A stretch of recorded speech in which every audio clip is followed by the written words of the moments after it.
नमस्कार दोस्तों, welcome to financial astrology global channel, जहां हम कंबाइन करते हैं फाइनेंशियल एस्ट्रोलॉजी और टेक्निकल एनालिसिस को, और जहां पे हम मार्केट को प्रेडिक्ट करते हैं विद हाई एक्यूरेसी। तो दोस्तों, आज हम बात करेंगे निफ्टी 50 के 28 अप्रैल 2025 के मार्केट प्रेडिक्शंस के बारे में। और आज का सेशन काफ़ी एक्साइटिंग होने वाला है, क्योंकि मार्केट में थोड़ी सी गैप अप ओपनिंग दिखने वाली है और उसके रीजंस भी काफ़ी हैं। तो सबसे पहले फ्राइडे को अगर देखी जाए 25 अप्रैल को, तो निफ्टी 50 ने क्लोज दिया था 23,991 के आसपास।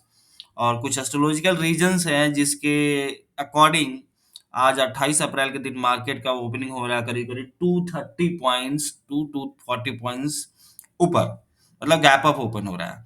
ये जो गैप अप है वो मेजरली सपोर्ट ले रहा है दोनों फैक्टर से। दोनों फैक्टर कहने का मतलब फाइनेंशियल एस्ट्रोलॉजी और टेक्निकल चार्ट्स के असर पे अकॉर्डिंग अगर देखा जाए, तो आप देखिए यहाँ पे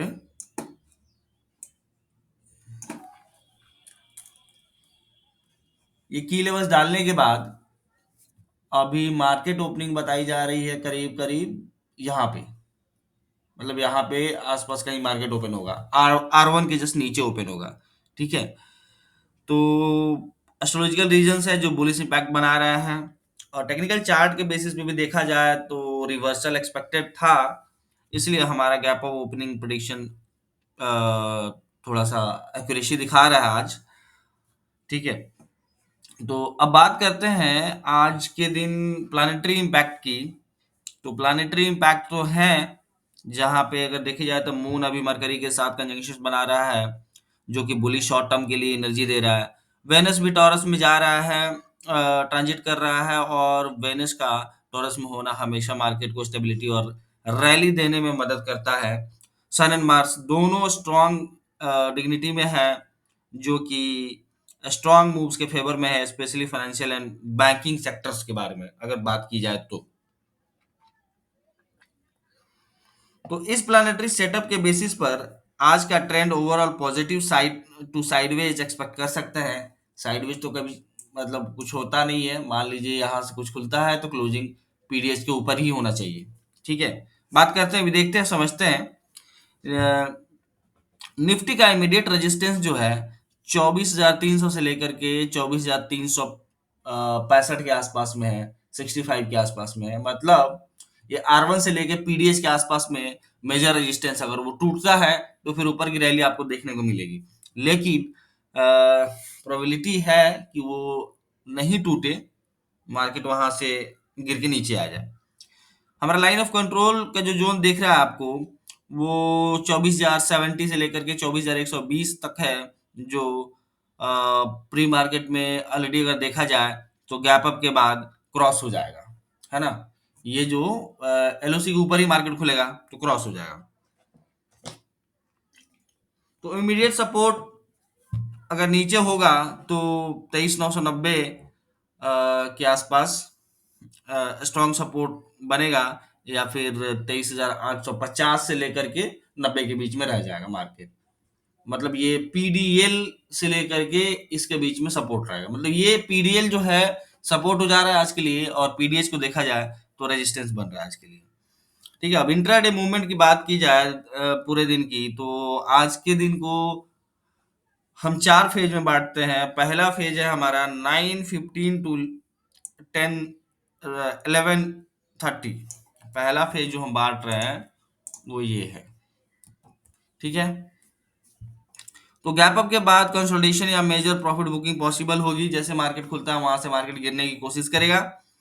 और दूसरा जो फेज होगा हमारा 11:30 टू 1:30 का जो टाइम है हमारे लिए, वो देख लीजिए उसमें क्या हो रहा है। ये स्ट्रॉन्ग बुलिश मोमेंटम का फेज है। जो सेकंड फेज है 11:30 टू 1:30 पीएम, ये स्ट्रॉन्ग बुलिश मोमेंटम का फेज है। मतलब ये है कि मार्केट अगर यहाँ खुलता है तो गिर गिर के इधर आएगा, और सेकंड फेज में मार्केट चलेगा, काफी स्पीड में चलेगा, और हो सकता है पीडीएच को टच कर जाएगा। ठीक है, मार्केट ओपनिंग होते के साथ पीडीएच नहीं जाएगा, लेकिन गिरने के बाद सेकंड फेज में पीडीएच जा सकता है।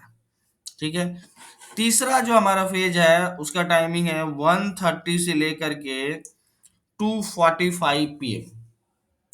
ठीक है, ये हमारा फेज हो गया। वोलेटाइल साइडवेज मूव को अवॉइड करना है। फ्रेश बाइंग, जैसे लोग निफ्टी में बाई करते हैं या फिर पुट पोजीशन बनाते हैं, पुट पे सेल करते हैं, वो पोजीशन को अवॉइड करना है तीसरे फेज में। मतलब तीसरे फेज में आपको पोजीशन ही नहीं बनानी है। ठीक है, फिर होता है 2:45 से लेकर के मार्केट क्लोजिंग तक की अगर बात की जाए तो वो हो जा रहा है आपके लिए क्विक स्पाइक होगा इसमें। शॉर्ट कवरिंग या रैलिंग का पॉसिबिलिटी है। इस टाइम साइकिल को ट्रेडिंग के लिए याद रखिएगा। ठीक है, ये जो हमने दे दिया इन 4 फेज, इसको ट्रेडिंग जब भी आप अगर आप ट्रेडिंग कर रहे हो आज, तो इस टाइम फेज को याद करके उसके अकॉर्डिंग चलिएगा। मतलब मैं थोड़ा सा एक इमेजिनरी ड्राइंग बना देता हूँ कि कैसे होगा मार्केट। मान के चलिए अगर कहीं यहाँ ओपन होता है तो हो सकता है कि मार्केट यहाँ तक आ जाए, मार्केट यहाँ तक आ जाए, और फिर जो सेकंड फेज होगा, सेकंड फेज में मार्केट यहाँ चला जाए, फिर थर्ड फेज में कुछ ऐसे ऐसे ऐसे हो सकता है, ऐसे भी हो सकता है, और चौथे फेज में मार्केट यहाँ जाकर के क्लोजिंग दे सकता है। कुछ इस तरह से मार्केट चलेगा,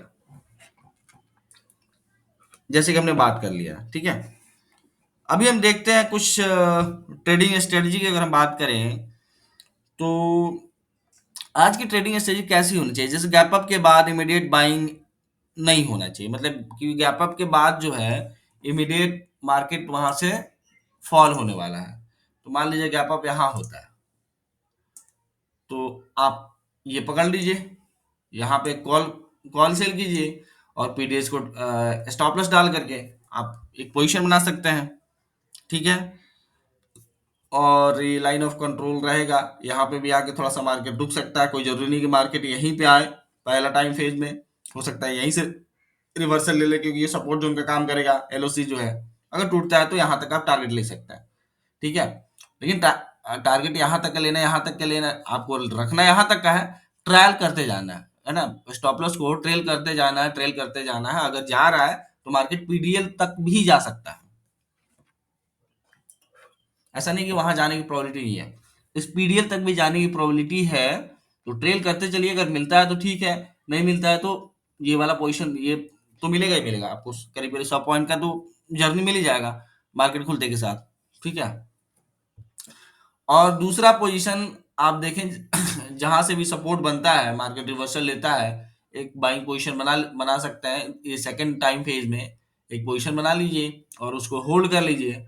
होल्ड करके आप इस टाइम मतलब 1:30 तक उसको होल्ड करते हैं तो दूसरा फिर आपको ट्रेड मिल जाएगा।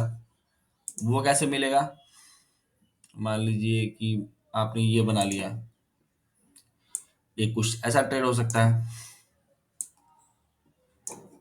और गैप अप ओपनिंग जो है, मार्केट का ओपनिंग अगर थोड़ा बहुत ऊपर नीचे होता है तो उसके अकॉर्डिंग आप अपना पोजीशन एडजस्ट करें, ये नहीं कि यही पोजीशन मिलेगा। अब दूसरा चीज ध्यान रहे, मेरे अकॉर्डिंग अगर आप काम कर रहे हैं तो मैं सजेस्ट करूंगा कि अगर हमें जो ट्रेड समझ में आया है अभी तक और वो नहीं मिल रहा है तो हमें मार्केट में काम दूसरा पोजीशन नहीं बनाना है। अगर हमें ये ट्रेड मिल रहा है तो उठाना है, ये ट्रेड मिल रहा है तो उठाना है, नहीं मिल रहा है तो दिन खाली चला जाए, अपने पॉकेट से पैसा वेस्ट ना हो। जो पैसा हमें बनना चाहिए वो बनना चाहिए, अगर नहीं बनता है तो हमारे पॉकेट से कहीं नुकसान ना हो, इस चीज का ध्यान रहे। ये नहीं कि यहाँ से अरे यार यहाँ से तो बुलिश होने लगा तो चलो चलो यहीं पे पहले बुलिश ही ले लेते हैं, फिर फंस जाएंगे सर आप। तो जिस तरह से यहाँ पे दिख रहा है अगर उस तरह से हमें ट्रेड मिलता है तो लेना है, नहीं मिलता है तो नहीं लेना है। चलिए फिर हम बात करते हैं कुछ सेक्टर वाइज फोकस करते हैं। तो जैसे स्ट्रॉन्ग सेक्टर में आज हो जाएंगे banking sector, auto sector, IT sector. जैसे HDFC Bank, Kotak Bank, Tata Motors, Motors, Bajaj Auto, Infosys, TCS, ये सारे हो जाएंगे स्ट्रॉन्ग फेज में। लेकिन ध्यान रहे आईटी सेक्टर जो होगा सेकेंड हाफ में ही बुलिश होगा, फर्स्ट हाफ में बुलिश होने की प्रोबेबिलिटी नहीं है। हो सकता है साइडवेज हो जाए, मार्केट थोड़ा सा गिरे, लेकिन सेकेंड हाफ में बुलिश होगा। ठीक है? तो कुछ स्ट्रॉन्ग स्टॉक्स की बात कर देते हैं आज के दिन काम करने के लिए। Tata Motors, HDFC Bank, Infosys, Sun Pharma. ये 4 स्टॉक्स हैं जिसको आप स्टडी करके काम कर सकते हैं आज के दिन। तो दोस्तों ये था हमारा आज का कंप्लीट निफ्टी 50 प्रिडिक्शन, जहाँ पे फाइनेंशियल एस्ट्रोलॉजी और टेक्निकल एनालिसिस दोनों को कंबाइन करके मार्केट को हमने एनालाइज कर लिया कि आज के दिन में क्या होगा। अगर आपको एनालिसिस पसंद आया हो तो प्लीज वीडियो को लाइक करें और चैनल को सब्सक्राइब नहीं किया है तो सब्सक्राइब करें। और एक चीज मैंने बताना भूल गया आप लोगों को कि आज का जो दिन का रेंज होगा, दिन का रेंज आप R2 से लेके S2 तक पकड़ के चलिए। ठीक है? मार्केट में वोलेटिलिटी भी होने की प्रोबेबिलिटी है, तो हो सकता है कि ये जो मार्केट गिर रहा है पीडीएल को अगर तोड़ दिया तो S2 तक भी आ सकता है। अगर S2 तक आ गया, पीडीएल को तोड़ दिया, तो फिर ये ऊपर वाली जर्नी में आप काम नहीं कर पाएंगे, नीचे ही काम करना पड़ेगा। या फिर पीडीएच को तोड़ देता है तो नीचे वाली ज्यादा नीचे नहीं आएगा, तो फिर R2 भी आप देख सकते हैं। ठीक है? तो इस चीज का ध्यान रहे, रेंज आज का S2 से R2 तक का रहेगा। और ये चार्ट का स्क्रीनशॉट मैंने टेलीग्राम में डाल दिया है, और बाकी इंट्राडे का जो भी मूवमेंट होगा, जो भी चेंजेस होंगे, मैं टेलीग्राम में अपडेट करते जाऊंगा। ठीक है? चलिए फिर मिलते हैं नेक्स्ट वीडियो में, तब तक के लिए हैप्पी ट्रेडिंग।